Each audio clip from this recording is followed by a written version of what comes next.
Grab a drink and let's dive into the story of the Midnight Hunter. The Midnight Hunter used to be just a myth until several citizens of the Midnight City started seeing some weird shadows moving late at night. At first, they thought that they were stray dogs, or even some homeless people searching for food, but they were wrong. For what they didn't know back then was that stories, especially the dark ones, sometimes are true. The Midnight Hunter sightings became more and more frequent, and soon enough everyone in the city knew of someone that have seen, even just for a second, the horrific image of the Midnight Hunter. Our little story begins with Emily, the only child of an engineer, wandering at the narrow alleys of the city. You see, even though people were aware of the creepy creature lurking in the shadows, they weren't that scared. The reason was that no one was hurt so far, or gone missing, at least it was what they thought. Emily used to take those long walks, and some nights she could even cross the entire circumference of the town, searching at the most strange places for scrap metals and thrown away tech parts that didn't work anymore. Her father was so skilled at his craft that could bring almost anything back to life. Emily was following one of her usual routes. First, she checked all the dumpsters that were near the most luxurious tech stores in the northern part of the city. All those rich and brainless humans were so eager to discard their old parts as soon as they got their new shiny toys. Sometimes, if she was fortunate enough, she would find more than just metal parts that didn't work anymore. Then she would head to more deserted areas. The old and abandoned factories were a good place for trading parts or buying them for a very low price from the homeless that had made those facilities their home. Through the years she had made some good friends over there. To the eyes of a stranger, most of them would seem dangerous and miserable beings, but Emily has known them from when she was a kid, and she wasn't afraid of them. She could see through their dirty faces and the ragged clothes. While she was leaving behind the strong lights of the highways and the neon signs of the stores, she started being aware of something unusual. There was no one to be seen. Not a single soul. No one was trying to warm their hand over the burning barrel, and the fire was almost out. The small pack of the stray dogs was nowhere to be seen. Normally, the small ones should have been on the streets, playing, while their alpha desperately was trying to rest his aged body. She moved a little bit deeper into the area of the abandoned factories, hoping to find everyone near the big cracked pillars that were holding the old bridge. The darkness was so thick that she could barely see anything, even with the handcrafted flashlight that was now running low on batteries. She left the wheeled trolley that she was dragging behind her and stepped a little closer into the murk. Before her eyes could adjust to the pitch black, she saw something. A pair of frail green lights were hovering high in the air near the right-up corner of the bridge, where the pillar was holding the road. Before she could process what she was seeing, the two glows became brighter. And then she saw it. The blurred outline of a body. A cool breeze suddenly could be felt, and the moonlight got stronger for a second when the clouds that were blocking it moved just enough to make the skin of the silhouette visible. Emily was frozen, unable to move an inch of her body. As soon as the moon hid behind the clouds again, the two green glows dropped down to the ground. No human could survive such a high drop. But Emily had understood by now that what she was seeing was not a human. She started backing without being able to take her eyes away from the creature. Only when she felt on her back the trolley that was filled with the scrap metals, she managed to snap out of it. Finally, she changed the direction of her body and began to run without looking back. Minutes later she made it to the center of the city. The lights were vivid as always. Only then she stopped to catch her breath and to look behind her. She appeared to be safe. The only living beings around her were the citizens of the city that were staring at her frightened face. As her heart rate was dropping back to normal, she started to realize what she had seen. That creature must have been the Midnight Hunter. They used to believe that no one was hurt so far by that strange being, but they were wrong. They haven't noticed because no one cared about the homeless and the poor. The wealthy and the corrupted authorities were so busy looking out for themselves that they wouldn't possibly care for anyone else. Lowlifers is what they called them anyway. When her scary face begun to turn back to normal, she headed back to her home at a fast pace. She had to tell her dad what happened, and then they had to warn everyone. That was the only thought in her mind now. Nothing else. Not even the valuable parts that she had left behind. She was so tired, but she didn't stop until she arrived at her small house, which was near the borders of the city, minutes away from the countless trees of the forest. Her father wasn't at the kitchen cooking and waiting for her. He wasn't in his bedroom either. It would be strange to be in his workshop that late, but it wouldn't be the first time. She went down the stairs to the basement, where her father had placed his small-sized workbench. They couldn't afford to pay rent, so he was working from home. Even though he was probably the best engineer in the town, doing what he was doing wasn't profitable enough. Only the poor were repairing their broken tech parts and artificial body pieces. And frankly, most of the time they couldn't even pay for the parts, let alone his craftsmanship.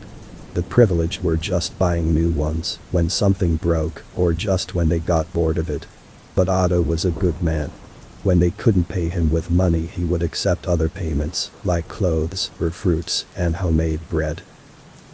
Emily opened the door of the basement, but the light was off. She started wondering where her father could be. She turned on the light and realized that the bench was clear. The piece that Otto was working on wasn't there. He must have finished his job and went out to deliver it. Before she managed to complete her thinking, she heard the front door closing from upstairs. He had returned. She went up the staircase, skipping steps on the way. Her father greeted her with a big smile on his face. Emily hugged him with all of her strength, while tears started running down her face. Otto pulled her away from him and looked her in the eyes. He wanted to know what happened. What could possibly have made her so upset? Emily told him everything, and then she looked him in the eyes. "We have to warn the people," she said. Otto's face became really serious. "They wouldn't listen," he whispered. "And even if they listened, they wouldn't believe us. People like us mean nothing to them." Then Otto began to tell her the story of her mother's death. Emily already knew that her mother, Catherine, died while giving birth to her, but that wasn't the full story. The doctor knew from the first stages of the labor that this was going to be a difficult one. After giving birth, Catherine was feeling very weak. The doctor leaned near Otto's shoulder and told him that she would need medicine in order to survive. That medicine was so expensive that even if they sold their entire property, it wouldn't be possible for them to afford it.